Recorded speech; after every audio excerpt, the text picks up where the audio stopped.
बिस्मिल्लाहिर्रहमानिर्रहीम। शुरू करता हूँ अल्लाह के नाम से जो बड़े मेहरबान निहायत रहम वाले हैं। ऐ पैगंबर, आप लोगों से कह दीजिए कि जब तुम लोग अपनी औरतों को तलाक देने लगो तो उनको ज़माना इद्दत यानी हैज़ से पहले यानी तोहर में तलाक दो। तुम इद्दत को याद रखो और अल्लाह ताला से डरते रहो जो तुम्हारा रब है।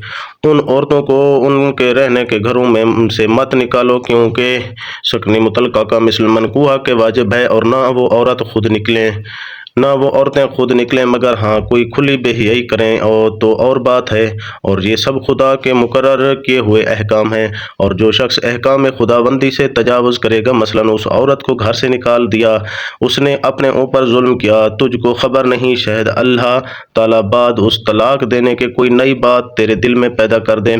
मसलन तलाक पर नदामत हो तो रजई में उसका तदारुक हो सकता है।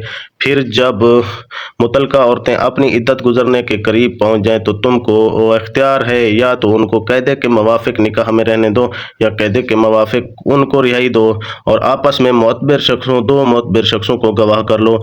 आए गवाहो, अगर गवाही की हाजत पड़े तो ठीक ठीक अल्लाह के वास्ते बिला रू रियायत गवाही दो। इस मजमून से पहले उस शख्स को नसीहत की जाती है जो अल्लाह पर और यौम क़यामत पर यकीन रखता है।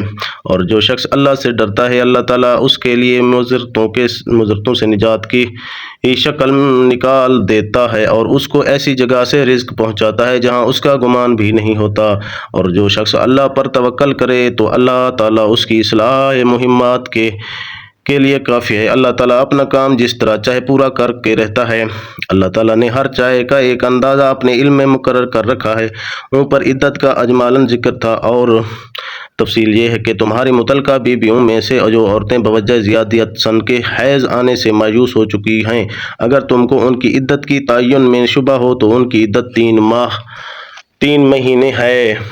और इसी तरह जिन औरतों को अब तक बवजह कम उम्री हैज़ नहीं आता और हामला औरतों की इद्दत इस हमल का पैदा हो जाना। और जो शख्स अल्लाह से डरेगा, अल्लाह ताला उसके हर काम में आसानी कर देगा। ये जो कुछ मज़कूर हुआ अल्लाह का हुक्म है जो उसने तुम्हारे पास भेजा। और जो शख्स इन मामलात में और दूसरे अमूर में भी अल्लाह ताला से डरेगा, अल्लाह ताला उसके गुनाह दूर कर देगा कि मुअज़्ज़रत अज़ीमा का सबब है और उसको बड़ा अजर देगा। तुम उन मुतलका औरतों को अपनी वसअत के मुवाफिक रहने का मकान दो जहाँ तुम रहते हो, और उनको तंग करने के लिए उसके बारे में तकलीफ़ मत पहुँचाओ। और अगर वो मुतलका औरतें हमल वालियाँ हों तो हमल पैदा होने तक उनको खाने पीने का खर्च दो। फिर अगर वो मुतलका औरतें जबकि पहले ही से बच्चा वालियाँ हों या बच्चा ही पैदा होने से उनकी इद्दत ख़त्म हुई हो, तुम्हारे लिए बच्चा को उजरत पर दूध पिला दें तो तुम उनको मुकर्रर उजरत दो, और उजरत के बारे में बाहम मुनासिब तौर पर मशवरा कर लिया करो। और अगर तुम बाहम कशमकश करोगे तो कोई दूसरी औरत दूध पिलावेगी। आगे बच्चे के बारे में इरशाद है कि वसअत वाले को अपनी वसअत के मुवाफिक बच्चा पर खर्च करना चाहिए, और जिसकी आमदनी कम हो उसको चाहिए कि अल्लाह ने जितना उसको दिया है उसमें से खर्च करे। खुदा ताला किसी शख्स को उस से ज़्यादा तकलीफ़ नहीं देता जितना उसको दिया। खुदा ताला तंगी के बाद जल्दी फरागत भी देगा। गो बकदर ज़रूरत व हाजत रवाई सही, और बहुत सी बस्तियाँ थीं जिन्होंने अपने रब के हुक्म मानने से और उनके रसूलों से सरताबी की। सुनो, हमने उनके अमाल का सख्त हिसाब किया और हमने उनको बड़ी भारी सज़ा दी कि वो सज़ा हलाक बिल अज़ाब है। गर्ज़ उन्होंने अपने अमाल का वबाल चखा और उनका अंजाम कार खसारा ही हुआ।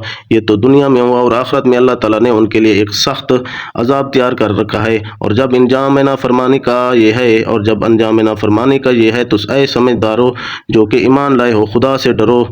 खुदा ने तुम्हारे पास एक नसीहतनामा भेजा है, और वो नसीहतनामा देकर एक ऐसा रसूल भेजा जो तुमको अल्लाह के साफ साफ अहकाम पढ़ कर सुनाते हैं, ताकि ऐसे